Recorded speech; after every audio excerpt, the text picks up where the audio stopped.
Mbote na biso. Bonne santé. Ça lundi.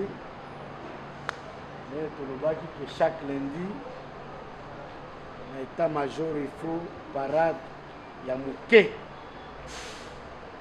Ne fils que pona ko évaluer makambo eleki na semaine passée et pona ko projeter semaine en cours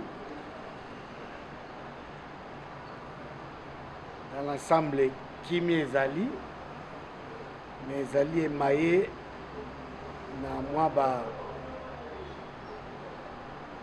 bakokoso mike mike oyo eza kosenga biso en tant que bato na baresponsabilité na biso toyeba kokota yango na kati. L'état-major doit faire son travail. Parce qu'il y a des visiteurs.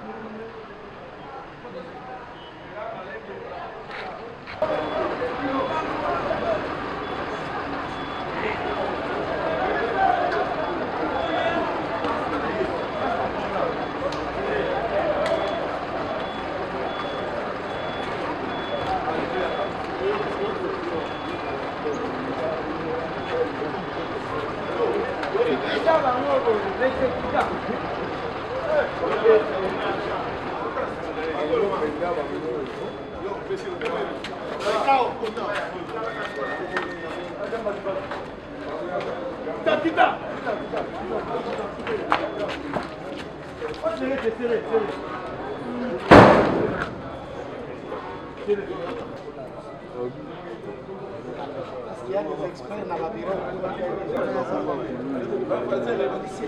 Oui, mon général.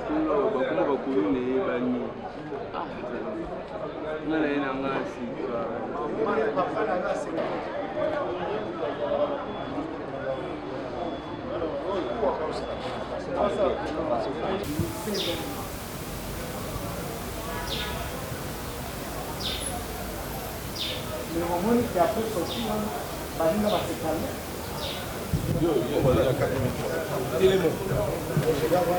Oh, il y a l'autre.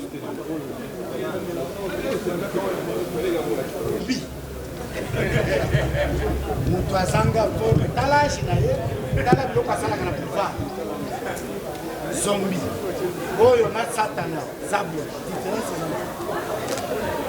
il n'y a pas de différence, ce sont des démons qui sont dans la vie.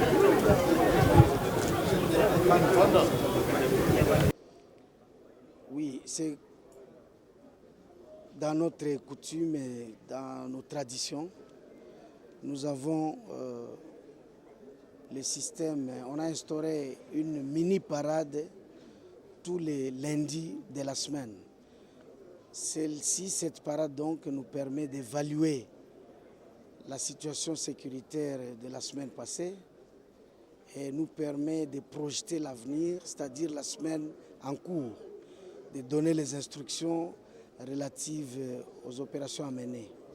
Pour les cas ici, la particularité c'est que, comme on l'a annoncé, il y a une série d'opérations que nous sommes en train de faire.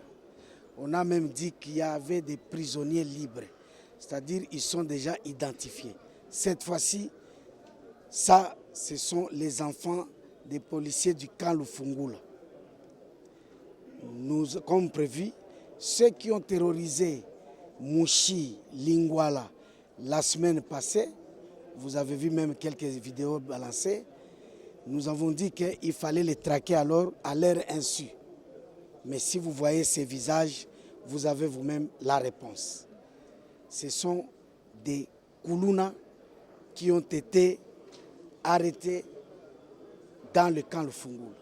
Et pour la plupart, bien sûr, il y a des mineurs, mais des mineurs dangereux.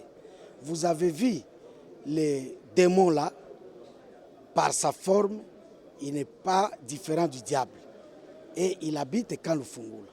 C'est ce qu'on a demandé à la population d'être calme. Le mal a été identifié et tous ces gens sont sous dipyrone, c'est-à-dire ils vont être guéris. Leur guérison, c'est la prison. Et quand ils sont en prison, ils vont laisser la population calme. Ça, c'est un premier lot, fruit du bouclage effectué la nuit du dimanche au lundi. C'était par surprise qu'on l'a fait et voici les résultats.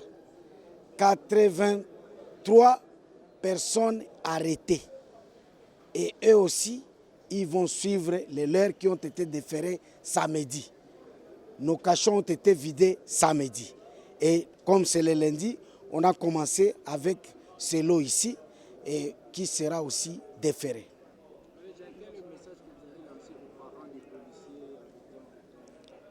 Les parents des policiers savent bien que au-delà des 18 ans, on ne peut plus rester au camp. Et d'ailleurs, tout à l'heure, après ici, on part déloger tout parent qui détient encore l'enfant ou quelqu'un de plus de 18 ans, parce qu'il n'est plus enfant, quelqu'un de 18 ans, il sera délogé du camp. C'est ce que prévoit la loi.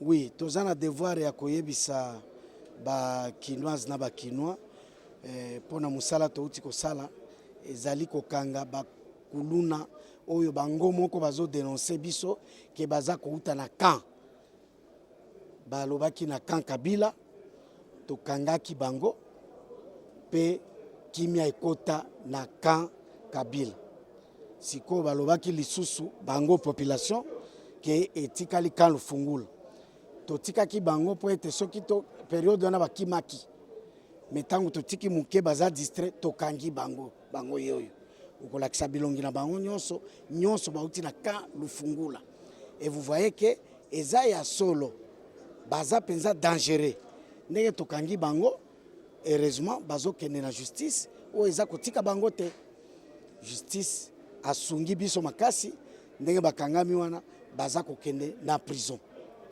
oyo pe atikali tokokanga ye akolanda prison e ndenge wana nde kinoise zala na espoir ke oyo nyonso bakangi lelo te lobi bakokanga police eza à l'œuvre pour que chaque criminel aza kokommettre meme baitolakisi awa te baza baoyo babomaki bato na crime oyo esalemi kala mingi te dans l'un des quartiers de Kinshasa toza na telefone na bango toza na makambo na bango nyonso bakangami tokolakisa te pour raison ya sécurité ya bato mosusu mais oyo wana mpe bakinois basepela bato bauti osala crime ya koboma bato na kati ya ndako dans un des quartiers na kati ya ville de Kinshasa baza na maboko na biso bakangami bango tokolakisa te parce que tozo continuer koluka baoyo bacomplice na bango policier batika ko violer ba consigne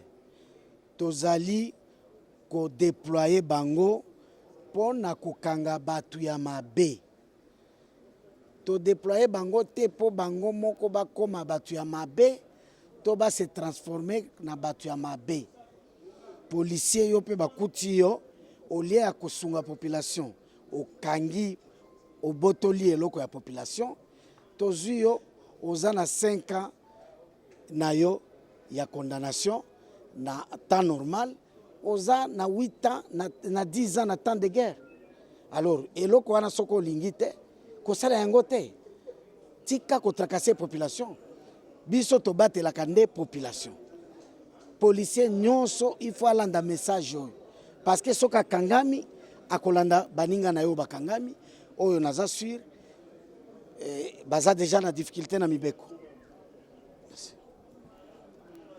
kasi nalobaki yango mpona batata ya bana ya camp Lufungula soki oza mwasi policière to mobali policier il faut koyeba ke obala oboti tangu mwana akokisi majorité akomi na 18 ans okotika ye lisusu na camp te okolukela ye esika ye moko akomi responsable il faut alongwa na camp wana nde mibeko oyo tosali lelo tozo koaplike kaka mibeko ya mboka na biso donc oza papa policier maman policière to mwasi ya policier to mobali ya policier boboti bana ekoki 18 ans bimisa ye na camp soki pe et d'abord bazokende plus mosika azwi mutukutu mwana na ye te azaka libanda akoti ye na camp quand eza dépôt ya bamalfaiteur te ekoki kozala mpe bongo te.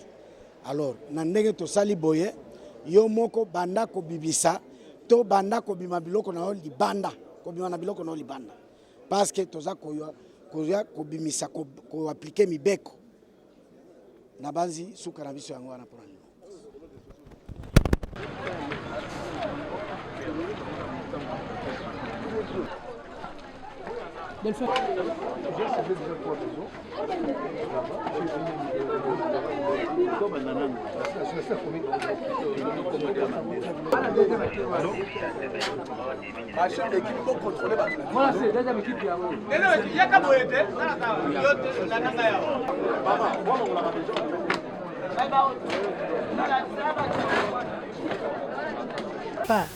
Mama na bino na koloba nini nga na balanga mo mwana ti bokolo oyo na yo komona makambo ka ndenge na komi na ba 60 oyo da to komona makambo bandako oyo papa tozokende matanga ezotikala kaka obende okei mais sikoyo kaka ekomi kaka tozobanga tokolela mpona bana oyo tozoteya bana lokola bazoteya te papa opesaka bango mpe kaka sika bozomeme bobendaka mpe bango matoi tolobaka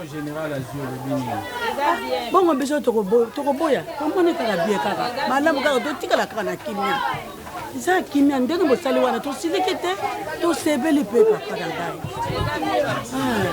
Merci papa. Basila po tofana kinaki la police la kumu feto za exemplaire ya bana la police soba ba sala mabe ba fingisa biso ba fingisa mbali na biso na papa na bango ibe ba za exemplaire soba za jadi kuluna kwa kitoko kitoko bako tapala bioki akuna nga boke na ko sala ko nyoso msana ko basili site ba to na suka bozo nga suka nga muna na black kuna na